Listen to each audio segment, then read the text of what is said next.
चलो, so write down motion along straight line, motion along straight line. Next topic from kinematics section, that is motion along straight line. अब motion along straight line ये topic हम जो पढ़ने वाले basically ये mechanics section का आता है. तो मैकेनिक्स को अपन दो पार्ट में डिवाइड करते हैं.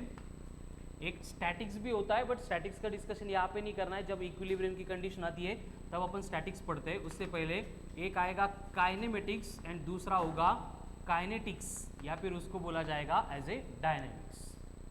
तो यहाँ पे हम मैकेनिक्स पढ़ने वाले हैं. तो मैकेनिक्स का मतलब क्या होता है? मैकेनिक्स का मतलब होता है स्टडी ऑफ मोशन. अब स्टडी ऑफ मोशन मतलब क्या? मोशन के कॉजेस एंड मोशन के इफेक्ट्स, मोशन के कॉजेस एंड मोशन के इफेक्ट, इसकी कंबाइन स्टडी मतलब बनता है मैकेनिक्स. अब मोशन के लिए कॉज क्या होता है?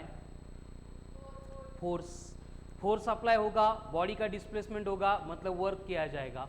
और वर्क करने के लिए रिस्पॉन्सिबल कौन होता है? Energy. And rate of doing work बनता है. तो ये सारे आ गए कॉजेस ऑफ मोशन में. अब मोशन की इफेक्ट्स में क्या आता है? जब बॉडी मोशन परफॉर्म करेगी तो बॉडी की पोजीशन चेंज होगी, मतलब बॉडी का डिस्प्लेसमेंट होगा. जब डिस्प्लेसमेंट होगा तो उसको होने के लिए कुछ टाइम रिक्वायर्ड होगा. तो that displacement per unit time बनेगी वेलोसिटी. एंड ये वेलोसिटी भी अगर चेंज हो रही है तो change in velocity per unit time बनेगा एक्सेलरेशन. ठीक है, तो ये आते हैं effects of motion. And in सब की कंबाइंड स्टडी मतलब वो बनता है मैकेनिक्स. तो 11th एनसीईआरटी में थर्मल सेक्शन छोड़ के जितना भी सिलेबस है वो पूरा का पूरा अपन मैकेनिक्स के अंडर पढ़ते हैं. ठीक है, यूनिट्स एंड मेजरमेंट छोड़ के. यानी कि सबसे इंपॉर्टेंट, सबसे वास्ट एंड सबसे ज़्यादा वेटेज वाला सेक्शन है मैकेनिक्स 11th एनसीईआरटी में. 12th एनसीईआरटी में इलेक्ट्रोडायनेमिक्स, ठीक है, और इलेक्ट्रोमैग्नेटिज्म. तो ये मैकेनिक्स को अपन अगेन दो पार्ट में डिवाइड कर रहे हैं. एक आ रहा है काइनेमेटिक्स, दूसरा आ रहा है डायनेमिक्स. काइनेमेटिक्स का मतलब क्या होगा? Study of motion without considering cause of motion. मतलब मोशन को पढ़ते टाइम, हम मैकेनिक्स को पढ़ते टाइम दो पार्ट में पढ़ेंगे. एक सिर्फ मोशन के इफेक्ट्स पढ़ेंगे एंड उसके बाद में मोशन के effects considering causes of motion. तो मोशन का कॉज तो हमने देखा कि फोर्स, वर्क, पावर, एनर्जी, ये कॉज में आता है. मोशन के इफेक्ट में कौन आता है? Displacement, velocity and acceleration. तो फोर्स का कंसिडरेशन छोड़ के जो हम मैकेनिक्स का पार्ट पढ़ते हैं उसको काइनेमेटिक्स बोला जाएगा. एंड अगर फोर्स कंसिडर किया तो डायनेमिक्स बनेगा. ठीक है, तो ये काइनेमेटिक्स के अंदर हमें यहाँ पे दो टॉपिक्स पढ़ने हैं. पहला मोशन अलोंग स्ट्रेट लाइन यानी 1D एंड दूसरा मोशन इन ए प्लेन यानी 2D. ठीक है, सो राइट डाउन मोशन. मैकेनिक्स पढ़ना है मतलब हमें मोशन पढ़ना है. ठीक है, तो मोशन का मतलब क्या होता है? What is motion? Change in position. थोड़ा क्वेश्चन छोड़ा, जैसे क्वेश्चन छोड़ा.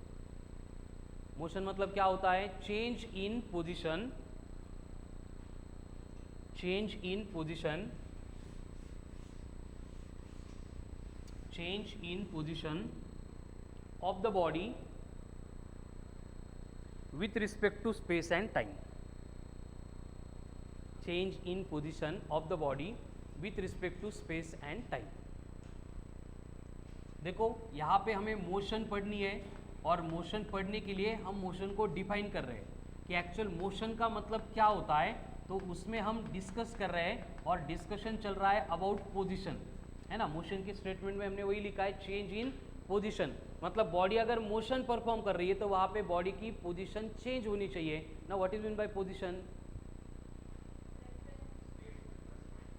स्टेट, रेफरन्स, जागा. अजून क्या होता है पोजीशन मतलब? Write down. Position is the point. Position मतलब क्या होता है? Point. Position is the point in the space. कोई भी एक पॉइंट होता है स्पेस में eight which body exist, eight which body exist at the given instant of time.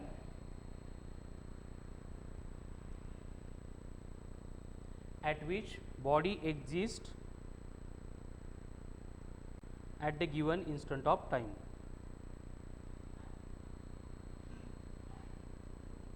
Position मतलब क्या है? Point in the space at which body exist at the given instant of time. मतलब कि क्या होता है, देखो जैसे कि इससे पहले आपका केमिस्ट्री का लेक्चर था, तो आपकी जो बॉडी थी वो केमिस्ट्री के क्लास में Recording in progress. और Recording बॉडी आपकी stopped. केमिस्ट्री के क्लास में थी, मतलब आपके बॉडी की पोजीशन वहाँ पे बन गई, जो भी एड्रेस होगा, क्लासरूम होगी रिस्पेक्टिव, वो बन गया, ठीक है। उसके बाद में आप वहाँ से निकल के फिजिक्स के क्लास में आ गए, यानी आपके बॉडी की जो पोजीशन है अभी वो फिजिक्स के क्लास वाली पोजीशन बन गई। इसका मतलब आपके बॉडी ने क्या चेंज किया, पोजीशन चेंज की, एंड पोजीशन चेंज की बॉडी ने, इसका मतलब क्या हो गया, आपके बॉडी ने मोशन परफॉर्म की, ठीक है।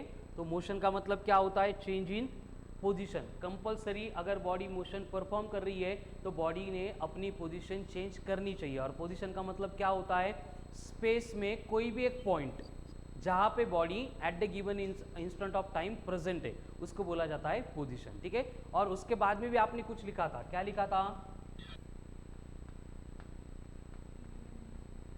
With respect to space and time.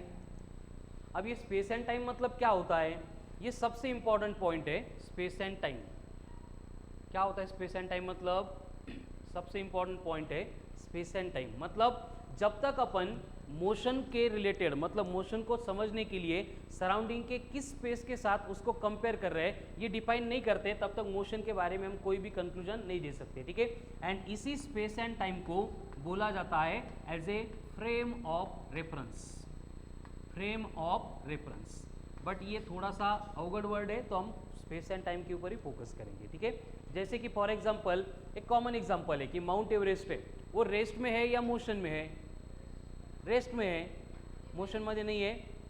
वो रेस्ट में भी है, मोशन में भी है, रेस्ट में नहीं भी है, मोशन में नहीं भी है ना। कैसे, अगर हम नेपाल में जाके देखेंगे तो क्या होगा, जहाँ पे वही दिखेगा, मतलब वो रेस्ट में है। लेकिन अगर मून से अगर माउंट एवरेस्ट देख रहे तो क्या होगा, अर्थ के रोटेशन की वजह से वो रेस्ट में नहीं है, वो मोशन परफॉर्म कर रहा है, ऐसे लगेगा। इसका मतलब कोई भी कंक्लूजन वहाँ पे नहीं बन सकता, ठीक है। तो हर केस में यही होता है, जब तक हम स्पेस एंड टाइम को डिफाइन नहीं करते तब तक अपन मोशन को कंक्लूड नहीं कर सकते। तो हर बार जब भी मोशन का पार्ट आएगा हमें फ्रेम ऑफ रेफरेंस लगेगा, किसके रेफरेंस में मोशन एक्सप्लेन कर रहे हैं, मतलब स्पेस एंड टाइम लगेगा, किस स्पेस के साथ रिलेट करके हम मोशन को एक्सप्लेन कर रहे हैं। क्लियर। तो यहाँ पे स्पेस एंड टाइम का मतलब क्या होता है, फ्रेम ऑफ रेफरेंस। वो क्यों रिक्वायर्ड है, समझ में आ रहा है सबको, क्योंकि जब तक ये क्लियर नहीं होता है तब तक हम मोशन के बारे में कोई भी कंक्लूजन नहीं दे सकते, ठीक है ना। जैसे कि फॉर एग्जांपल हम कार में बैठ के ट्रैवल कर रहे हैं, दो लोग हैं और कार को विंडो है, विंडो में कर्टन लगा है और कार क्या कर रही है, यूनिफॉर्म वेलोसिटी से रोड पे ट्रैवल कर रही है। तो दो पर्सन एक दूसरे के साथ बातें कर सकते हैं क्या, जो कार में बैठे वो, एंड एक कार में बैठा है एक रोड पे खड़ा है, कार रोड पे जा रही है, वो बातें कर सकते हैं क्या, कर सकता ना मोबाईलवर, है ना। लेकिन ऐसे डायरेक्ट विदाउट मोबाईल कर सकते हैं क्या, क्यों ऐसे नहीं करू शकत, आता काही पण काय सांगो, समझ में आ रहा है ना। मतलब कार के रिस्पेक्ट में, जो कार के अंदर है, कार के रिस्पेक्ट में या फिर एक दूसरे के रिस्पेक्ट में दे आर एट रेस्ट, समझ में आ रहा है ना। तो पण बसलाय, हा पण बसलाय, म्हणजे त्यांच्या रिस्पेक्ट मध्ये पोजीशन बदलतच नहीं है। बट अगर हम रोड के रिस्पेक्ट में उनका कंपैरिजन देखेंगे तो क्या हो रहा है, उनकी पोजीशन कंटिन्यूसली चेंज हो रही है, ठीक है ना। मतलब मोशन हर बार चेंज होती है जब हम कंसिडर करते हैं स्पेस एंड टाइम को। स्पेस एंड टाइम यानी फ्रेम ऑफ रेफरेंस, ये अगर बदल गया तो मोशन बदल जाएगी, ठीक है। आपको क्या लगता है, आप अभी रेस्ट में या मोशन में है, जब तक हम डिपेंड मतलब कंसीडर नहीं करेंगे। अगर हम विथ रिस्पेक्ट टू अर्थ या फिर विथ रिस्पेक्ट टू बिल्डिंग या फिर क्लासरूम कंसीडर करेंगे तो वी आर एट रेस्ट। लेकिन अगर हम हमारे सोलर सिस्टम के अदर प्लैनेट के व्यू से देखेंगे तो अर्थ सन के सराउंडिंग में चक्कर मार रही है और रोटेट भी हो रही है, मतलब हम यहाँ पे नहीं है, जिथं 10:30ला तुम्ही बसले होते आता तिथं नाही आहे, थोडीशी पोजीशन तुमची चेंज झाली आहे, कळतंय ना। मतलब जब तक स्पेस एंड टाइम या फिर फ्रेम ऑफ रेफरेंस के साथ हम रिलेट नहीं करेंगे तब तक मोशन के बारे में हमारे पास कोई भी कंक्लूजन नहीं होता है, ठीक है। तो इसके बाद जो भी मोशन हम पढ़ेंगे हमारा एक कंसिडरेशन रहेगा कि अर्थ का जो सरफेस है वो रेस्ट में हम कंसिडर करेंगे, एंड हर बार हमारे लिए फ्रेम ऑफ रेफरेंस वही बनेगा। या फिर कभी कभी हम क्या करेंगे, एक्स एंड वाई एक्सिस की मतलब कोऑर्डिनेट सिस्टम कंसीडर करेंगे, and with respect to that origin body की पोजीशन या फिर डिस्प्लेसमेंट को अपन डिफाइन करेंगे, ठीक है। तो अब तक अपन बस मोशन को ही डिस्कस कर रहे थे। मोशन मतलब क्या है, change in position of the body with respect to space and time. तो पोजीशन भी क्लियर हो गया, स्पेस एंड टाइम भी क्लियर हो गया, ठीक है। तो हमारा जो सेक्शन है मैकेनिक्स वाला, उसमें बेसिकली हमें 3 टाइप की मोशंस पढ़नी है। Types of motion, write down, types of motion. तो मोशन के हम बेसिकली 3 टाइप देखते हैं, जिसमें फर्स्ट वन आता है टीएम। टीएम का मतलब translational motion, write down. Number 1 translational motion.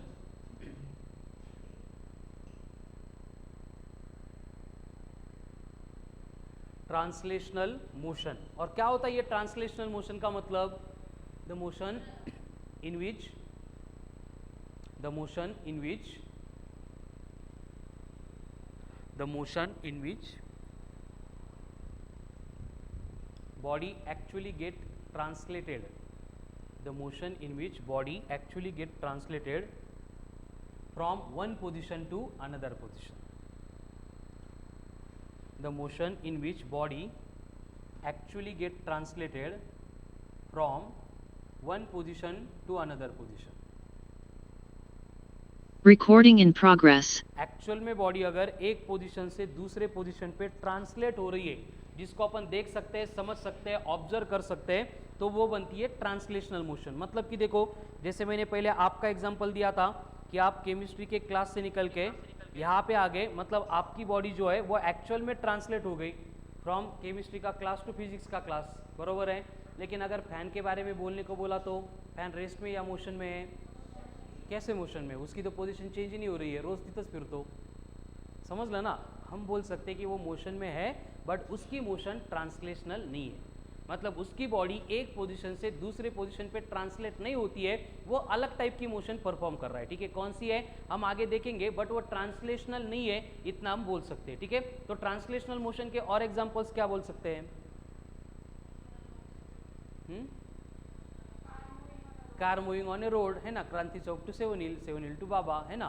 तो इस तरह से अगर बॉडी कोई भी डिस्प्लेस हो रही है, जिसकी मोशन को अपन देख सकते हैं, समझ सकते हैं, ऑब्जर्व कर सकते हैं, वो ट्रांसलेट हो रही है, मतलब एक्चुअल में एक पोजीशन से निकल के दूसरे पोजीशन में जा रही है, तो वो बनती है ट्रांसलेशनल मोशन। एंड ये ट्रांसलेशनल मोशन की अगेन 2 टाइप होती है। एक होती है कर्वीलिनियर मोशन, एक होती है rectilinear motion, rectilinear motion, and दूसरी होती है curvilinear motion. Now what is mean by rectilinear motion? Very good, motion of the body along straight line path, motion of the body along straight line path. Rectilinear motion मतलब motion of the body along straight line पाथ। एंड कर्वीलिनियर मोशन का मतलब motion of the body along curve path, motion of the body along curve path। अब curvilinear का example,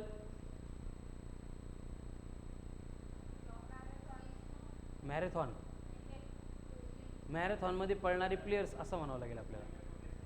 हां, स्पीड ब्रेकर पे नहीं नहीं, ये वो ट्रांसलेशन ही नहीं है, बट वहाँ पे शॉकअप्स जो है वो अप एंड डाउन होते हैं।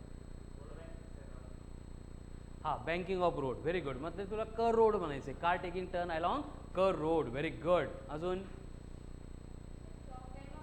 Clock, very good. Well of death मतलब, अरे म्हणजे काही ठेवतच नाही लगेच, है कि नहीं, मला एवढं माहित नहीं का। मौत का कुआं कैसे कर्वीलिनियर मोशन है? क्या बोलना पड़ेगा? जो मोटर बाइक वहाँ पे चल रही है, कार चल रही है, साइकिल चल रही है, उसकी motion is a curvilinear motion. मौत का कुआं म्हणे, तुम्हीच इंग्लिश मीडियम मध्ये शिकला का? हां हां, नाही, रेक्टिलिनियर म्हणजे सरळ असं एकदम। अरे मौत का कुआं गोल असतो ना बेटा, गोल गोल, असे वर खाली थोडी येतात, ते गोल गोल फिरतात बेटा। नाही बघितला, यावर्षी नाही, पुढच्या वर्षी बघू आपण, ठीक है। चला अजून, उसके एग्जाम्पल क्या है? प्रोजेक्टाइल मोशन, वो कर्वीलिनियर मोशन है, कड़ा ना। प्रोजेक्टाइल मोशन मतलब क्या है? कर्वीलिनियर मोशन है। सर्कुलर मोशन भी क्या है? कर्वीलिनियर मोशन है। अब प्रोजेक्टाइल के example, very good. Then football hit by player, अजून tennis ball, bye bye, swing curvilinear motion आहे. Very good. अजून हे कळतं ना, वो हो गए कर्विलिनियर मोशन. जैसा कर्व पाथ है तो कर्विलिनियर मोशन, जिसका स्ट्रेट लाइन पाथ है उसका रेक्टिलिनियर मोशन. दूसरी टाइप ऑफ मोशन आती है दैट इज रोटेशनल मोशन. अब इस रोटेशनल मोशन में बॉडी अपनी पोजीशन चेंज नहीं करती है, लेकिन फिर भी वो मोशन में होती है. जैसे फैन है तो फैन के मोशन को कैसे एक्सप्लेन करेंगे? इसकी तो पोजीशन नहीं चेंज हो रही है, फिर भी वो मोशन में है, ब्लेड्स मूव हो रही है. Very good. मतलब कैसे मोशन को एक्सप्लेन करेंगे फैन की?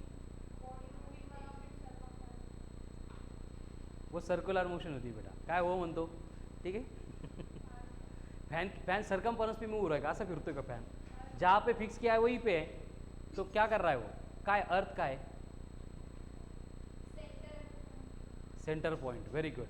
क्या होता है रोटेशनल मोशन? मतलब फैन की मोशन है ना, अर्थ की मोशन अबाउट इट्स एक्सिस. अजून? Very good. अजून? पूरी क्लॉक नहीं बेटा, हँड्स ऑफ क्लॉक. मला नाही माहिती ते, परत तुम्ही अर्थ सांगशाल मला त्याचं, आहे की नाही? जॉइंट व्हील, आकाश पाळणा. ठीक आहे. हां, बोलो ना रोटेशनल के example. Wheels of vehicles. Very good. बरोबर है ना, फिरता गोल गोलच फिरतात नाही. हो सकता है एक पोजीशन पे हो या फिर पोजीशन चेंज भी हो सकती है, लेकिन उसकी मोशन अलग है. ठीक है ना. फॅनची मोशन कशी एक्सप्लेन करणार? फॅन मोशन मध्ये आहे बरोबर, बट मोशन को डिफाइन किया चेंज इन पोजीशन, उसकी पोजीशन चेंज ही नहीं हो रही है. करो एक्सप्लेन फिर.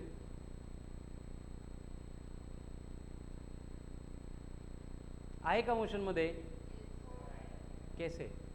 मोशन को हमने डिफाइन किया चेंज इन पोजीशन, उसकी पोजीशन चेंज हो रही है क्या? कैसे? तो मोशन में आहे क्या? वाटतं म्हणून सांगू नका, कन्सेप्टच्या अकॉर्डिंग सांगा. आहे कन्सेप्ट माहिती आहे? हां, इकडं. Very good. बोला. फॅन फॅन हां, फॅन. हा तो फॅन काय? Fan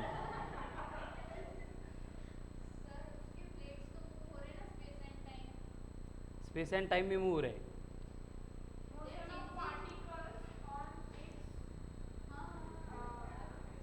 motion of particle along its. चला, कौन बोल लो तो आता? चैताली बोलो. क्या है, कैसे एक्सप्लेन करेंगे? फॅन मोशन में है. आला नीट मध्ये 50 मार्काचा question. Explain.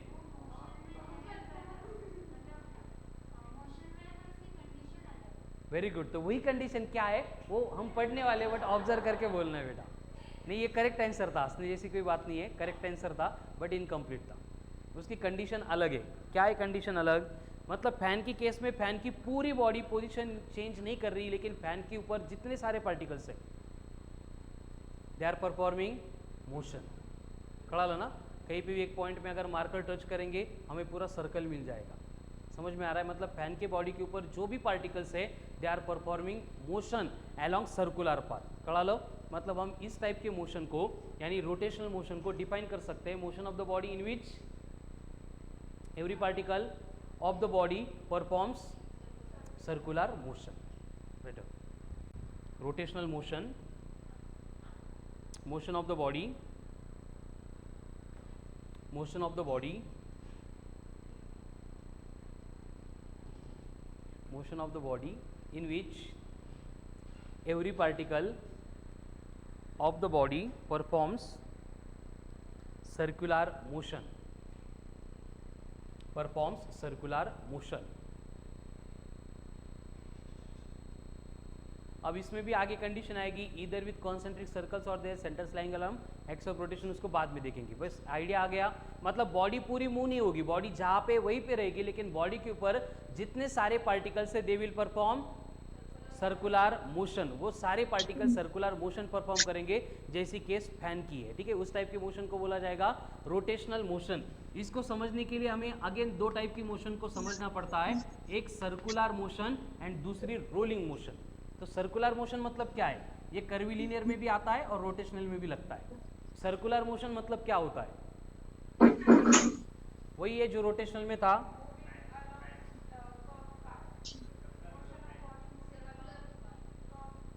Curve path, circular path. क्या बोलेंगे? सर्कुलर मोशन मतलब object which moves in circle, या फिर उसको ऐसे भी बोल सकते हैं the motion in which body moves along circumference of the circle. तो सर्कुलर मोशन में बॉडी रोटेट होती है या ट्रांसलेट होती है? rotate, रोटेट नहीं होती है बॉडी, क्या होती है? ट्रान्सलेट होती है। अशी सर्कम्फरन्सवर ॲक्च्युअलमध्ये फिरते ना बॉडी, तो वो रोटेट थोड़ी हो रही है, ट्रान्सलेट हो रही है ना। जैसे ये सर्कम्फरन्स आहे, आत्ता बॉडी ए वर आहे, थोड्या वेळानंतर बॉडी बी पे, अजून थोड्या वेळानंतर बॉडी सी पे, तो बॉडी रोटेट हो रही है, ए टू बी ट्रांसलेट हो रही है।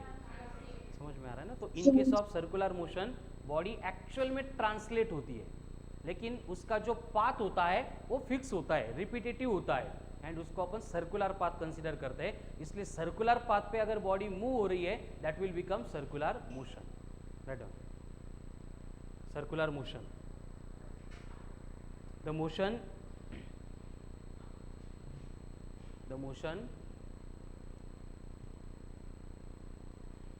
in which body moves along circular path or circumference of the circle, moves along circumference of the circle,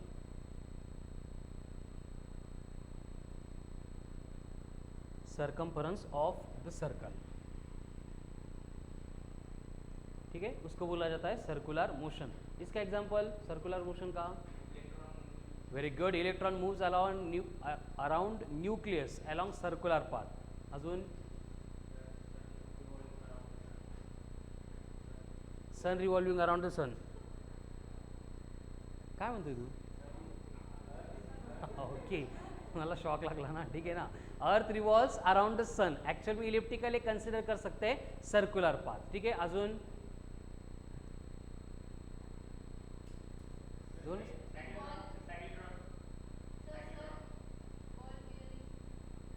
circular path में थोड़ी घूमती, वो रोटेट होती है,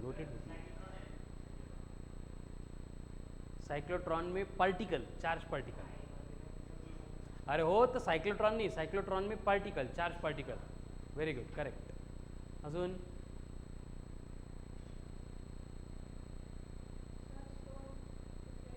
वेरी गुड, है ना, स्टोन स्ट्रिंग को टाई किया और उसको घुमाया तो stone will perform it's motion along circular path. अजून spin, हाँ, व्हेरी गुड, ती सर्कुलर मोशन झाली का? वो रोटेशनल मोशन है, घोळ नाही करायचा।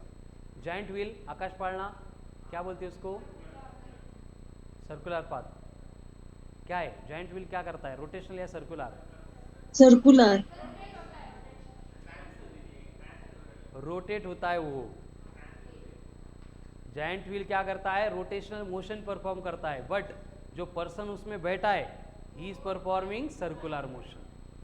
कळलं ना? जो माणूस बसलाय तो रोटेट नहीं होते, असे गोल गोल फिरतो का अपन, सर्कमफरेंस के ऊपर घूमते हैं, मतलब he is performing circular motion, ठीक है।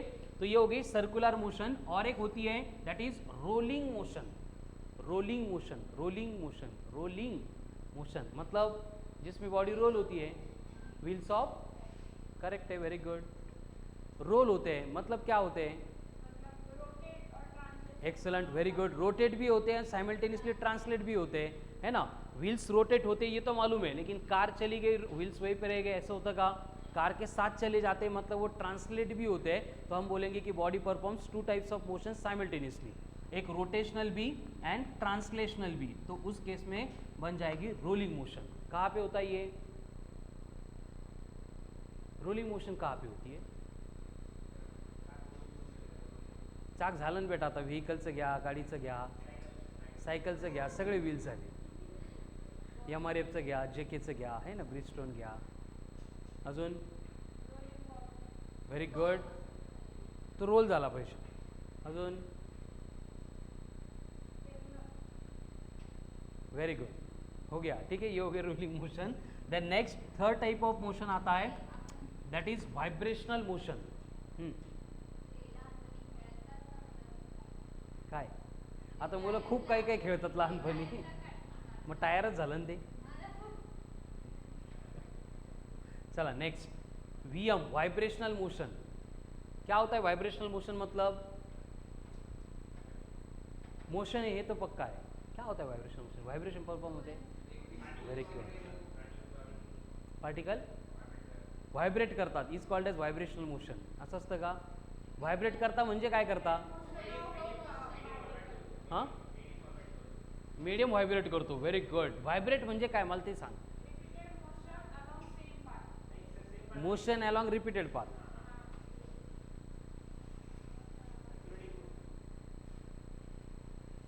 जसं की कळतंय का vibrational motion? Write down. The motion in which body moves along same path again and again. The motion in which body moves along same path again and again. The motion in which body moves along same path again and again. That is, अब ये same path repeat हो रहा है. कैसे हो सकता है? ये फॉरवर्ड बैकवर्ड हो सकता है, और टू एंड फ्रो हो सकता है, और अप एंड डाउन हो सकता है. तो उस टाइप के मोशन को बोला जाता है वाइब्रेशनल मोशन. कहाँ पे होती है वाइब्रेशनल मोशन? Very good. काय हो, आता येईल झोका. बरोबर. Swing, pendulum, same. ते आता पोरं कुठं पण उड्या मारतात बेटा. आता मी कसं समजणार तुमच्याकडचे पोरं कुठं उड्या मारतात ते? Very good. स्प्रिंग. असं स्प्रिंग नाही म्हणता येणार ना. स्प्रिंग का compression and expansion, that is the example of vibrational motion. अजून दगड फेकतो, मग दगड फेकल्यावर काय होतं? व्हायब्रेशन्स तयार होतात. Very good. ठीक आहे. अजून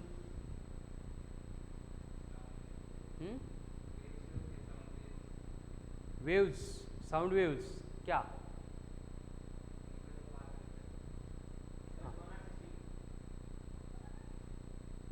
कसं?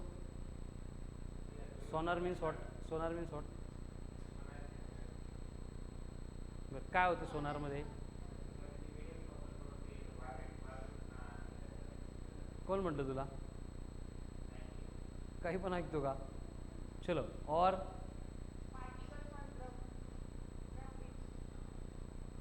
Good, very good. अजून वाइब्रेशनल मोशन तो समझ में आ गई. सेम पाथ रिपीट होगा. जैसे एयर ब्रीथ आ गया, लीव्स ऑफ द ट्री, क्या होगा? Up and down, up and down, up and down. जसं पवननी सांगितलं, stone is drop inside the water, then surface of water up and down, up and down. कळालं ना? ठीक है. तो वो होती है वाइब्रेशनल मोशन. अगेन ये वाइब्रेशनल मोशन को हम दो पार्ट में पढ़ते हैं. एक आती है एसएचएम एंड दूसरा होता है waves. SHM and waves.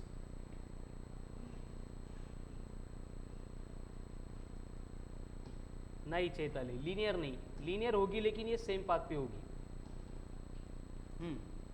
Waves. What is mean bye waves?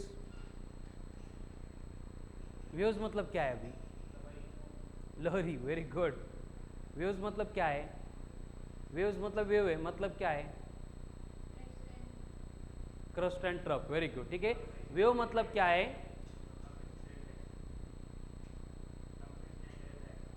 Wave मतलब क्या है? डिस्टर्बेंस है through which energy can propagate. खड़ा लो.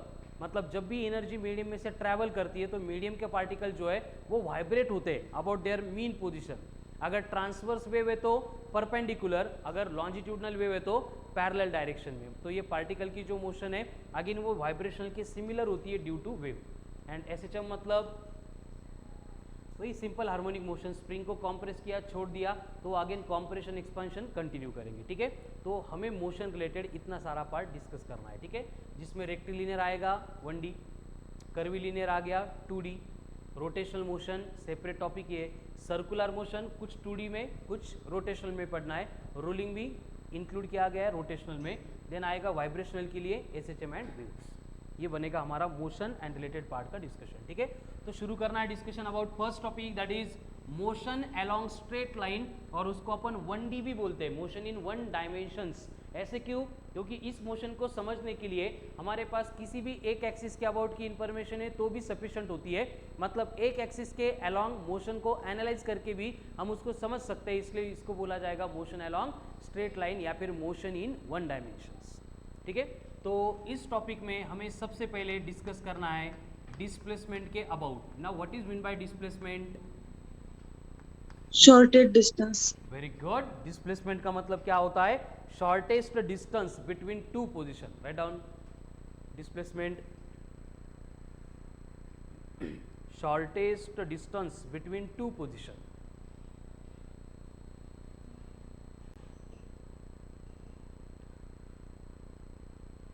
Shortest distance between two position. Shortest distance between two position. आता शॉर्टेस्ट डिस्टन्स कसं काउंट करतो आपण? हर बार हमें अगर शॉर्टेस्ट डिस्टेंस चाहिए जैसे ए से लेके बी तक, तो हमें क्या करना पड़ता है? यहाँ पे एक सेमी सर्कुलर पाथ लेना पड़ता है, नहीं? फिर स्ट्रेट लाइन ड्रॉ करनी पड़ती है. कळालं? ऑलवेज अगर हमें शॉर्ट डिस्टेंस बोला है, शॉर्टेस्ट डिस्टेंस बोला है, तो जो भी दो पोजीशंस होगी, एक इनिशियल दूसरी फाइनल, उनको बस स्ट्रेट लाइन से कनेक्ट करेंगे. इस स्ट्रेट लाइन का मैग्नीट्यूड मतलब बनेगा magnitude of the displacement. And ये वेक्टर क्वांटिटी है, डायरेक्शन रिक्वायर्ड होगी. तो from initial to final, from initial to final ये डिस्प्लेसमेंट का क्या होगा? डायरेक्शन होगा. ठीक है. म्हणजे डिस्प्लेसमेंट पाथ इंडिपेंडेंट है. बॉडी किस पाथ से ट्रैवल कर रही है कोई फर्क नहीं पड़ता है.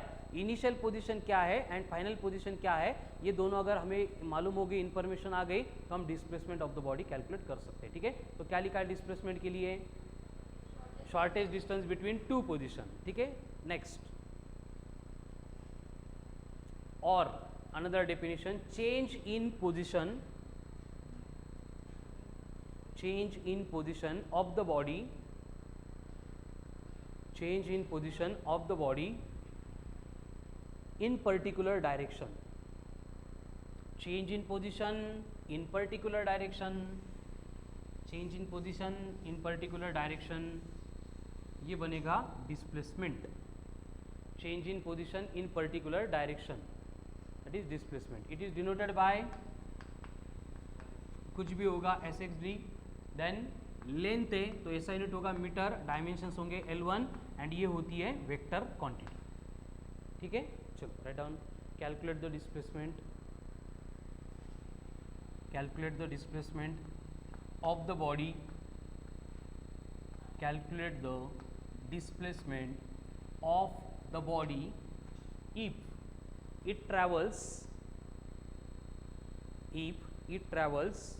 8 kilometer due west, 8 kilometer due west and 6 kilometer due north, 6 10 kilometer, due north. How much? Very good. देखो रूल क्या है? इनिशियल फाइनल दोन पोजीशन मिळाल्या, स्ट्रेट लाइन ड्रॉ कर देंगे, ये हो गया डिस्प्लेसमेंट. अभी ड्यू वेस्ट बोला था मतलब इस डायरेक्शन में, उसके बाद ड्यू नॉर्थ मतलब परपेंडिकुलर इस डायरेक्शन में. तो दोनों के अबाउट इंफॉर्मेशन मिल गई. क्या दिख रहा है डायग्राम बनाने के बाद? राइट एंगल ट्रायंगल, बेस से हाइट या हाइपोटेन्यूज चाहिए तो क्या यूज करना पड़ेगा? Pythagoras theorem. तो अगर ये डिस्प्लेसमेंट x है तो ये बनेगा x square is equals to 100, यानी x इक्वल्स टू 10 किलोमीटर. ठीक है. अभी सेम क्वेश्चन है और उसमें बोला है if it travels 12 kilometre upward. नहीं, पहिला क्वेश्चन मी विसरलो. आता पहिला क्वेश्चन आहे ना तोच घ्यायचा. आगे लिखना है if it travels 12 kilometre upward then displacement will be. अब अपवर्ड जा रही है तो डिस्प्लेसमेंट निकालना है. लिखिए था करेक्ट था. अब ये कैलकुलेट कर. Very good. हाँ, 6 किलोमीटर के बाद में और वो 12 किलोमीटर गया, लेकिन कहाँ पे गया? नॉर्थ ईस्ट वेस्ट नहीं, पुढे नहीं, अपवर्ड. यहाँ पे था, वेस्ट गया 8 किलोमीटर, फिर नॉर्थ गया 6 किलोमीटर, अब अपवर्ड गया.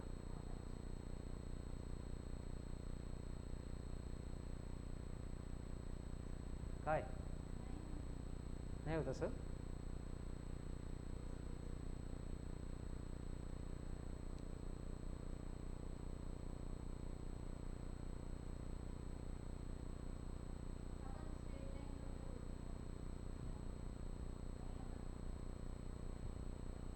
क्वेश्चन तर दिलाय, सोडावं लागेल. कितना होगा फिर से? 2√61. How much?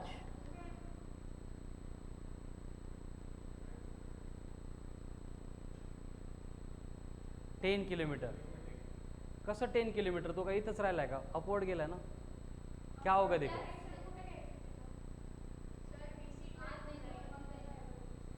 Very good, correct है. क्या करना होगा देखो, बॉडी यहां से अपवर्ड आ रही, मतलब यहां पे आ रही है, तो ये फाइनल पोजीशन हो गई. इनिशियल पोजीशन 30, फाइनल पोजीशन यहां पे आ गई. डिस्प्लेसमेंट कैलकुलेट करने के लिए क्या करना पड़ेगा? Straight line. कहां से कहां तक? Initial to final. तो ये आ गई स्ट्रेट लाइन. कळालं? तो फिर से देखो, ये स्ट्रेट लाइन हाइपोटेनियस है, ये बेस है, ये हाइट है, और एक ट्रायंगल आ गया, राइट एंगल ट्रायंगल. परत तेच. बॉडी यहाँ पे थी, वेस्ट चली गई, नॉर्थ चली गई, अब अपवर्ड आ गई. ये हो गई फाइनल पोजीशन. इनिशियल पोजीशन यहाँ पे, ये फाइनल पोजीशन है. स्ट्रेट लाइन ड्रॉ करनी पड़ेगी. हाइपोटेनियस हो गया, तो बेस कौन सा? ये वाला बेस, मतलब 10 किलोमीटर. हाइट कौन सी? अपवर्ड कितना गया? 12 किलोमीटर. मतलब दूसरा ट्रायंगल बन जाएगा जिसमें बेस 10 किलोमीटर, हाइट 12 किलोमीटर, और ये इनका हाइपोटेनियस, मतलब अब का डिस्प्लेसमेंट. करो कैलकुलेट अब. Same Pythagoras theorem. Very good. Nikita correct है. बोल रे यही कैलकुलेट करतो का? देखो, हाइपोटेनियस निकालना है. 10 स्क्वायर 100, 12 स्क्वायर 144, 144 प्लस 100 244. रूट में 256 होते तो 16 आता, थोड़ा सा छोटा, मतलब 15.8 के आसपास किलोमीटर हो गया.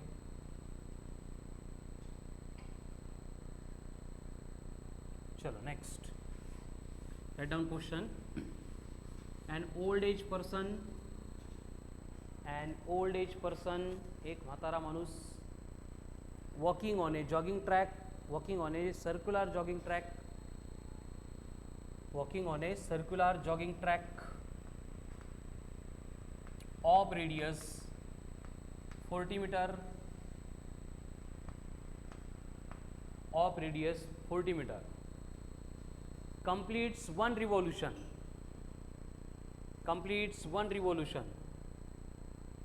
then displacement will be 0. 0. देखो, एक रिवॉल्यूशन, एक चक्कर कंप्लीट हो गया, मतलब ए से निकल के ए के ऊपर आ गया, तो initial and final position same है, that's why displacement will be 0. अगर सेम क्वेश्चन में आगे स्टेटमेंट ऐड करते जाओ, if he completes 1.5 revolution, then displacement will be फक्त पाय.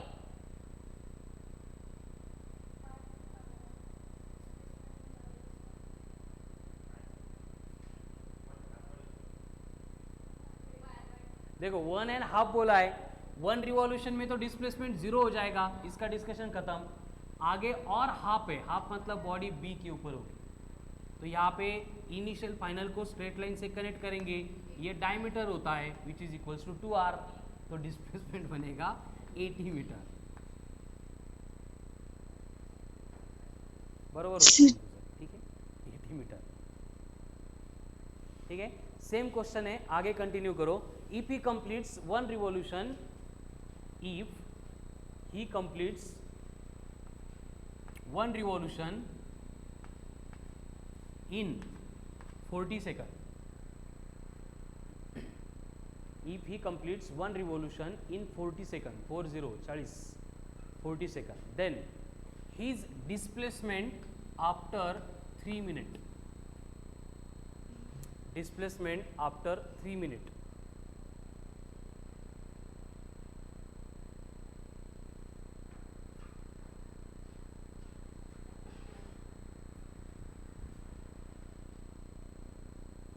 Displacement after 3 minute.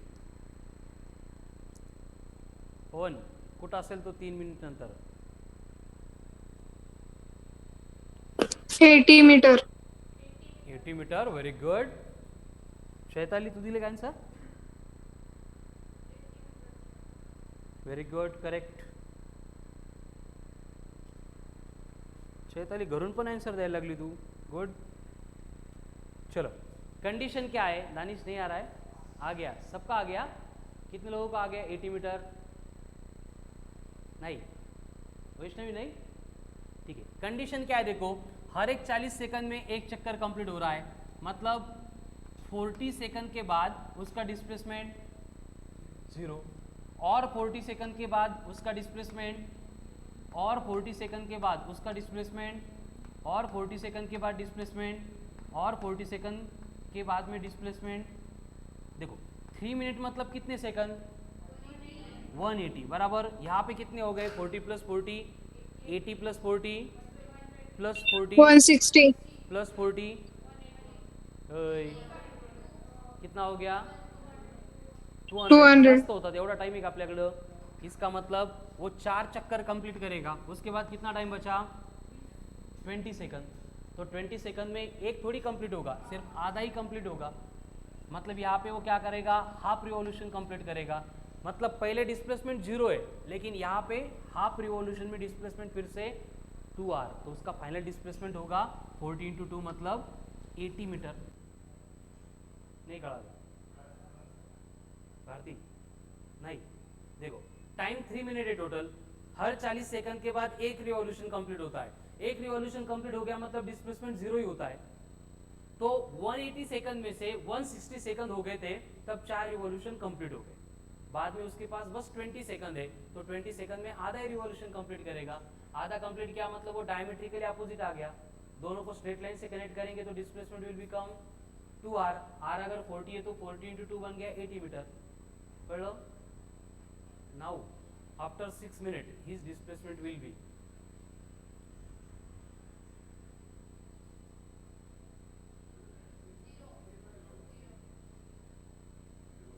0. कन्फर्म? 0. 0. कैसे? आता प्रत्येक वेळी असं खेळत नाही बसायचं. ठीक है, 6 मिनट मतलब कितने सेकंड? 360. उसमें से एक रिवॉल्यूशन को 40 लगते हैं, तो इसको डिवाइड करो, कितने आ गए? 9. इसका मतलब 9 कंप्लीट रिवॉल्यूशन हो रहा है. इसका मतलब ए से निकल के वो ए के ऊपर आ रहा है 6 मिनट के बाद में भी, तो डिस्प्लेसमेंट विल बी 0. चलो नेक्स्ट. 9 मिनट के बाद में डिस्प्लेसमेंट, 9 मिनट के बाद में डिस्प्लेसमेंट,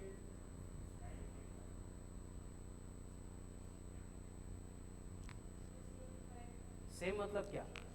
80 मीटर. Very good. कैसे? 9 मिनट मतलब कितने सेकंड? 540 डिवाइड बाय 40 करना पड़ेगा, तो कितना आता है ये? 13 कंप्लीट एंड 0.5 मतलब आधा, तो 13 कंप्लीट हो गए मतलब जहां से निकला था वहीं पे आएगा. 0.5 मतलब आधा रिवॉल्यूशन है, तो हर बार 80 मीटर होगा. ठीक है, next. Displacement after 1 our.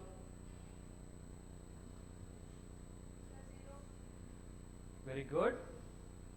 Displacement after 1 day. हो, ते संपला. पुढचा question. Displacement after 1 day. 1 day. 1 day.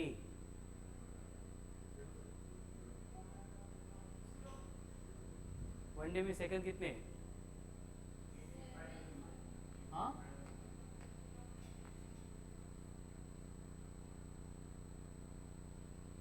Divided by 40, तो कितना आता है डिवीजन?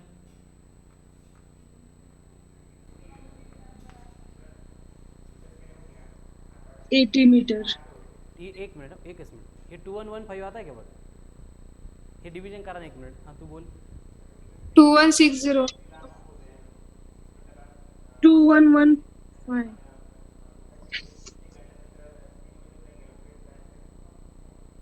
ये डिवीजन करेक्ट है क्या? 2115. तो पॉइंट कुछ नहीं आ रहा है, मतलब 2115 इतने रोटेशन कंप्लीट हो जाएंगे तो डिस्प्लेसमेंट 0 होगा. बरोबर तुझं पण ते लॉजिक पण बरोबर होतं, बट यांनी केला की अजून ॲक्युरेसी वाढते. ठीक आहे, चलो नेक्स्ट. कळण पण तू करतोय ते पण करेक्ट आहे, बट ते प्रत्येक वेळी अप्लाय होईल का?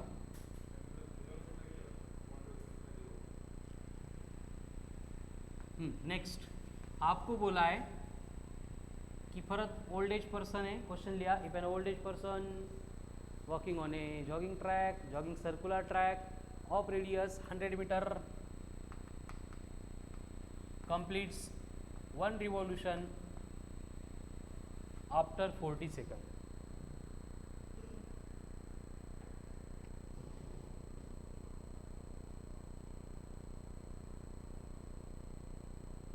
If he walk for 4 minutes and 10 seconds, 4 minutes and 10 मतलब 10, 4 minutes and 10 seconds, then his displacement will be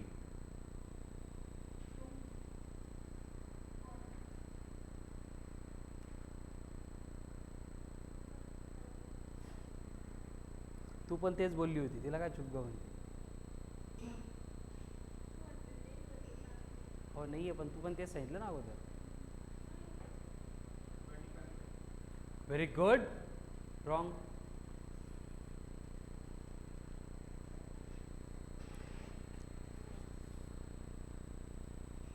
100 meters.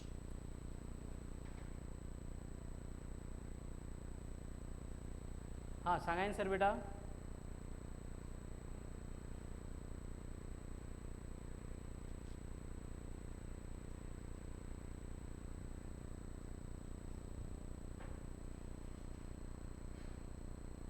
नहीं, देखो पहले आपको सोचना पड़ेगा टाइम कितना दिया है. 40 seconds. 4 Very minutes good. 10 seconds. Time कितना दिया है 4 मिनट एंड 10 सेकंड. 4 मिनट के 240 और 10 है, मतलब उसको अलग ही रहने देते हैं. तो 240 प्लस 10 ऐसे करेंगे. तो 240 में 40 से डिवाइड करेंगे तो वो 6 कंप्लीट रिवॉल्यूशन कर रहा है, मतलब डिस्प्लेसमेंट 0 हो गया. इसको छोड़ दो. अब 10 मिनट में क्या होगा, इसके लिए सॉरी 10 सेकंड में 10/40 करेंगे, मतलब क्या बचा 10 × 2. Very good. तो ये क्या बचा 1/4 रिवॉल्यूशन बचा.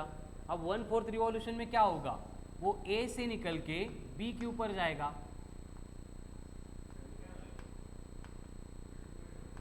22 मीटर म्हटला होता तू, 25 असेल मग.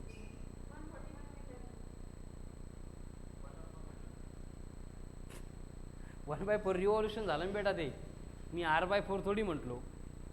क्या आ गया 1/4 रिवॉल्यूशन आ गया. तो डायग्राम ये बन गई. अब इसको सॉल्व करना पड़ेगा. ये आंसर नहीं है, ये आंसर की शुरुआत है. वेरी गुड, बरोबर. क्या होगा, देखो राइट एंगल ट्रायंगल है, यहाँ पे R यहाँ पे R, हाइपोटेन्यूस चाहिए, पाइथागोरस थ्योरम.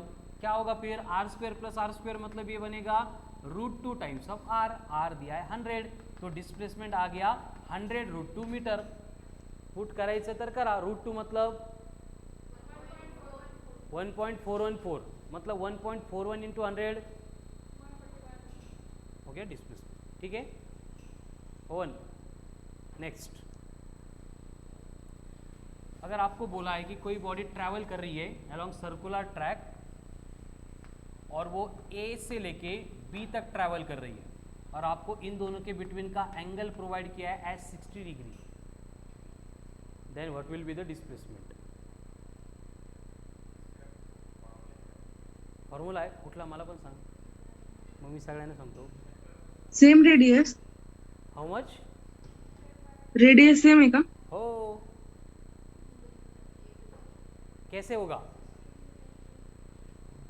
सबसे पहले यहाँ पे ट्रायंगल मिलेगा हमें. ये आर है, ये आर है, इसको कनेक्ट कर देंगे.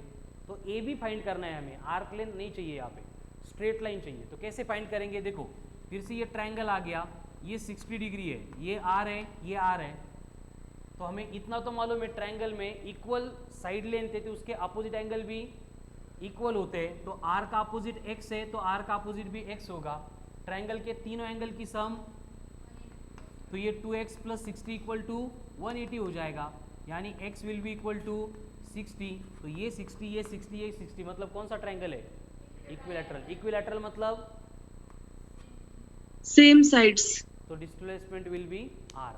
r यानी r, दिलच नहीं. ठीक है. ये हो गया displacement.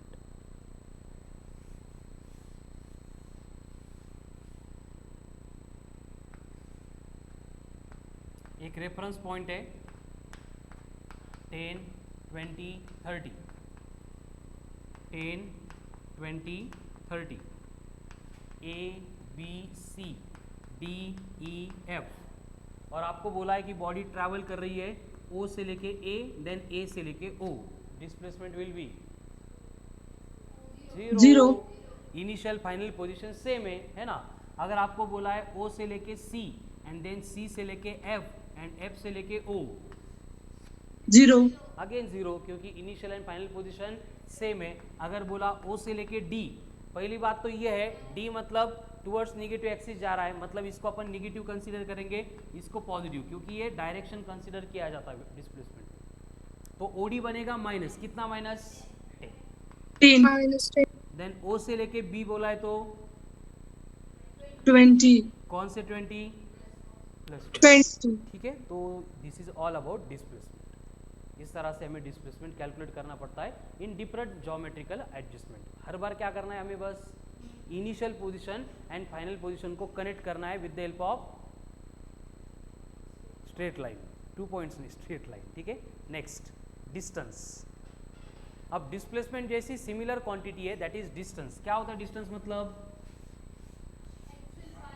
Distance covered by body. Right on, actual distance म्हणणार का?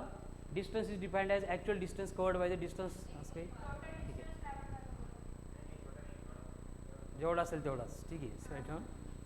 Total distance covered Actual by path body. length covered by the body, actual path length covered by the body during its motion or during its course of motion. हा म्हणतो total घ्या, ती म्हणजे total नाही, तेवढं दिलं तेवढंच घ्या, ठीक आहे। Actual path length covered by the body during its course of motion is called as distance.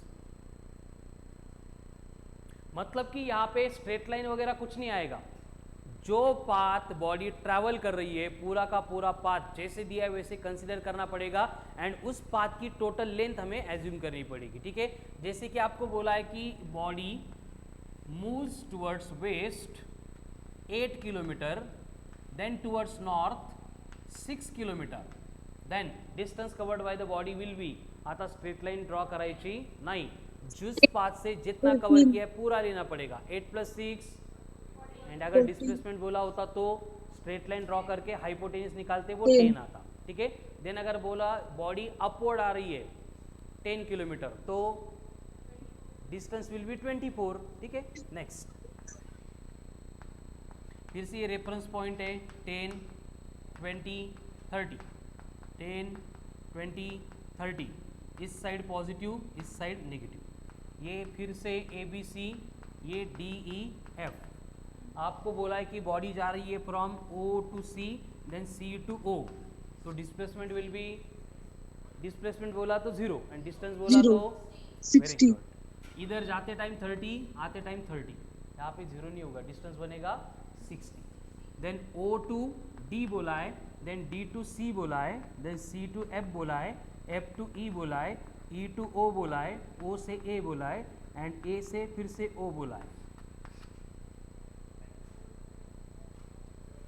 सगळं सांग ना मग किती सगळं, व्हेरी गुड। देखो OD 10, DC 130. 40, 50, CF 60, 110, FE 120, EO 140, OA 150, AO 160, करा कॅल्क्युलेट किती येतं, सगळीकडे प्लसच करायचं डिस्टन्समध्ये, बिकॉज ये स्केलर क्वांटिटी है, डायरेक्शन एंड पाथ के ऊपर डिपेंड, डायरेक्शन के ऊपर नहीं है, पाथ के ऊपर डिपेंडेंट है। चलो करो कैलकुलेशन, ऐड करते जाओ, कितना आता है 160 आता है कि क्रॉस चेक करो। ये बघा O to D किती है, D to C, then C to F, F to E, E to O, O to A to O, 160. At them कितना आता है 160 kilometre. This will be the distance, and displacement पूछा होता तो 0 Zero. Minus, ओ से निकल के ओ तक 0. चला परत. अँड ओल्ड एज पर्सन नाही घ्यायचं ट्रायंगल. घेतलं ना ट्रायंगल, असं का करतो काय काय डिस्टन्ससाठी ट्रायंगल घेतला ना. 8 + 6 14, अपवर्ड आला की 24.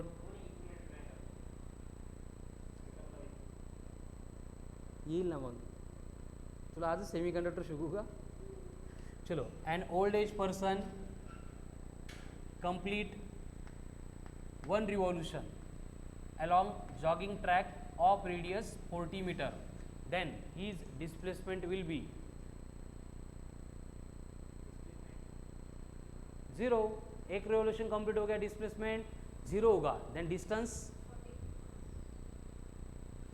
की बॉटल घाल डोक्यात. Very good. टाइम नहीं दिला. कितना होगा वैष्णवी.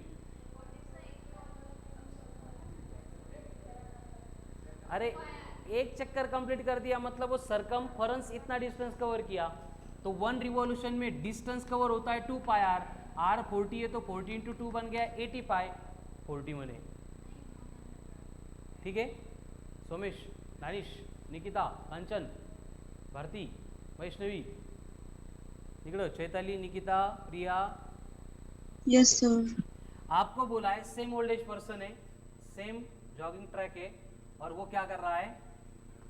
एवरी 40 सेकंड नहीं, एवढ्या लवकर नहीं, एवरी 40 सेकंड में एक राउंड कंप्लीट कर रहा है.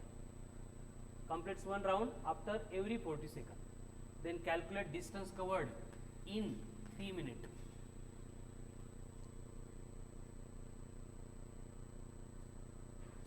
Distance covered in 3 minute.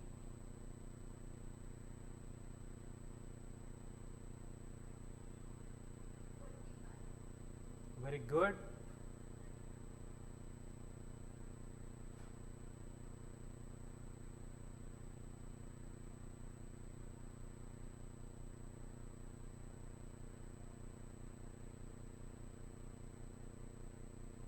Hmm. 360 pi. 360 pi. Very good.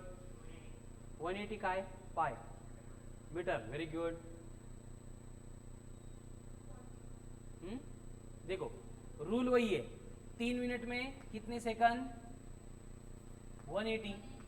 इसको 40 से डिवाइड करेंगे तो ये आता है 4.5. 4.5 का मतलब 4 कंप्लीट, एक आधा. एक रिवॉल्यूशन में 2 पाई आर है, 2 रिवॉल्यूशन में 4 पाई आर, 3 रिवॉल्यूशन में 6 पाई आर, 4 रिवॉल्यूशन में 8 पाई आर, आधे रिवॉल्यूशन में पाई आर. तो टोटल डिस्टेंस कवर्ड हो गया 9 pi r. r is 40. 40 into 9. So 360 pi meter. This will be the distance covered in the time interval of 3 minutes. On. नहीं करायचं. ते 100 नाही आहे, ते लय मोठे येतं. मग तुझं किती आलं सर. 180 का. पायने मल्टिप्लाय केलं 1000 येईल ना बेटा. ते 1000 प्लस येईल. 180 कसं येईल. पाय किती घेतला तू. 3.14. मला म्हणतो पायनी मल्टिप्लाय करा, तू पायच घेतला नाही. बरं जाऊ ते सोड. हे कळलं का. 4 चक्कर कंप्लीट झाली. 1 चक्कर 2 पायार. कळलं. नेक्स्ट. सेम पर्सन है, ट्रैवल कर रहा है फॉर 12 मिनट. चला डिस्टेंस आज जो घ्यायचा आपल्याला त्याचा. कितना होगा distance covered.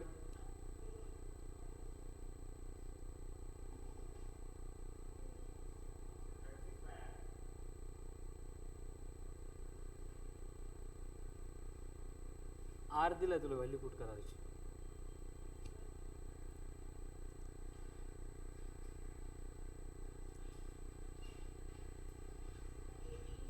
One 180 pi r.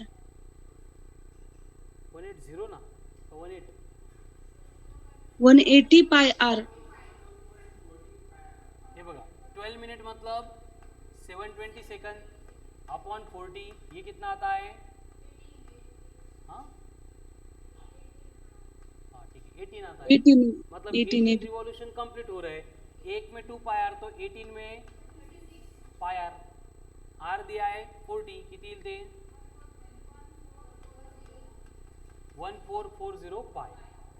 Clear है. चलो next.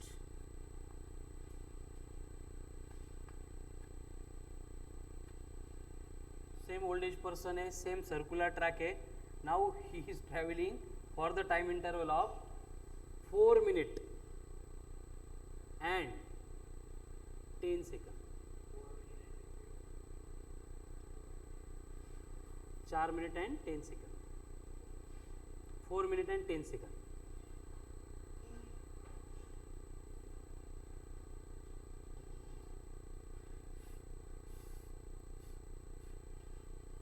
Four minute and 10 second.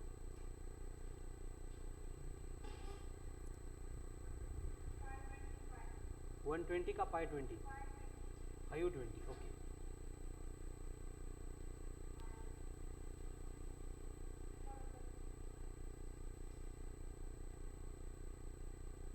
क्या सांगितलं तू 520. चलो सबसे पहले टाइम कितना दिया था 4 मिनट एंड 10 सेकंड. तो 4 मिनट के हो गए 240, ये प्लस 10 अलग से रखते हैं. तो 240 बाई 40 मतलब ये 6 राउंड कंप्लीट हो गए. एक राउंड में 2 पाई आर, तो 6 राउंड में 12 पाई आर. अब यहाँ पे 10 इसको 40 से डिवाइड करेंगे तो 1/4 रिवॉल्यूशन हो रहा है, मतलब ये ऐसा होता है. तो एक पूरे चक्कर में 2 पाई आर, तो 1/4 रिवॉल्यूशन में 2 पाई आर बाय 4, मतलब ये आएगा 12 pi r plus pi are by 2. कितना आएगा फिर 25 बाई 2 पाई आर. आर कितना है, कितना आएगा फिर 500 पाई. आर नहीं है, सिर्फ 500 पाई. चेक करा 500 pi. 25 into 400, 1000 upon 2 500. Next again old age person travelling from A to B, सिर्फ ए टू बी. रेडियस फिर से दिया आपको 40 मीटर. अब ये एंगल दिया है 60 डिग्री.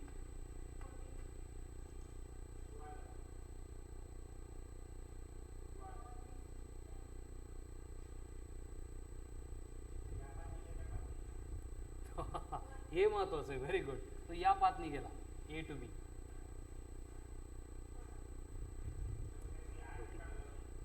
काय मला नाही माहिती, मला डिस्टन्स सांग किती. 40 मीटर आ गया वैष्णवी ऋतुजा, है ना. Very good. रॉन्ग, वो डिस्प्लेसमेंट है 40 मीटर. हमें डिस्टेंस चाहिए. डिस्टेंस मतलब क्या होगा, डिस्टेंस मतलब क्या होगा, डिस्टेंस मतलब क्या होगा आर्क लेंथ. क्या होगा डिस्टेंस मतलब आर्क लेंथ. अब आर्क लेंथ निकालते कैसे आहे, हे सोडून कुठलंही कॉम्बिनेशन दिलं तर फॉर्म्युला होता है angle is equals to arc length upon radius. तो आर्क लेंथ बनती है एंगल इनटू रेडियस, और एंगल हमें लेना पड़ता है रेडियन में. 60 डिग्री है, उसको अगर रेडियन में कन्वर्ट करना है तो करना पड़ता है मल्टीप्लाई बाय पाई बाय 180. तो 60 इंटू पाई बाय 180 मतलब कितना आ रहा है पाई बाय 3. तो ये आर्क लेंथ आ गई pi are by 3. This is nothing but the distance covered by the old age person while travelling from A to B. कळलं का भाऊ. आणि जर इकडून गेला असता तर मग किती येईल सांगा आता. नाही आता इकडून तर कळालं, असं इकडून गेला तर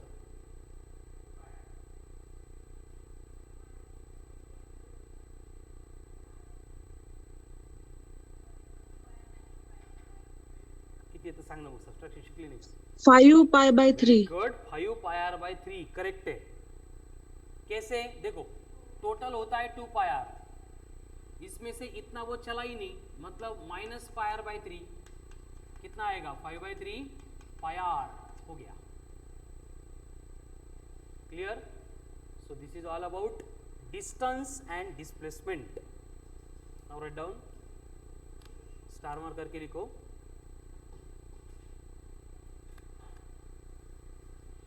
डिस्टेंस डिस्प्लेसमेंट में बी पॉजिटिव 0 और नेगेटिव।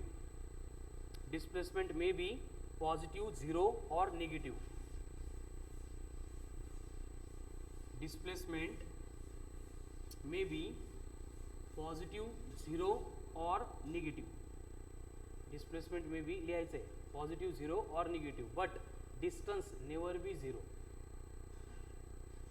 डिस्टेंस कभी भी 0 नहीं होगा, इधर वो पॉजिटिव होगा या फिर लाइक झालं बॉडी जर रेस्टलेस राहिली तर 0 होगा, ठीक है, Zero. लेकिन निगेटिव कभी नहीं होगा। Next, distance is always greater than और इक्वल टू, सिंबल येतो ना greater than equal to, distance is always greater than और इक्वल टू डिस्प्लेसमेंट। एंड और एक पॉइंट स्टार मार्क करके लिखो, distance and displacements are equal only if, distance and Body displacement at rest. Are equal only if Body at rest. body is moving along straight line path without changing its direction, without changing its direction।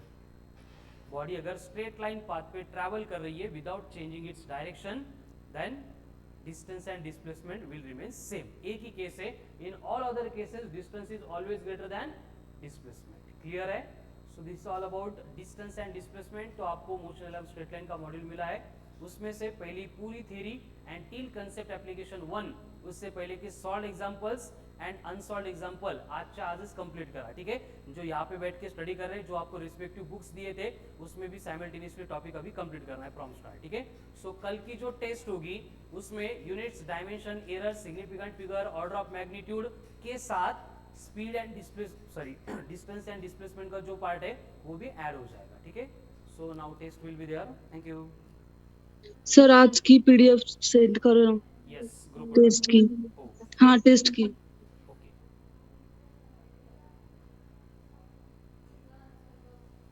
Recording stop.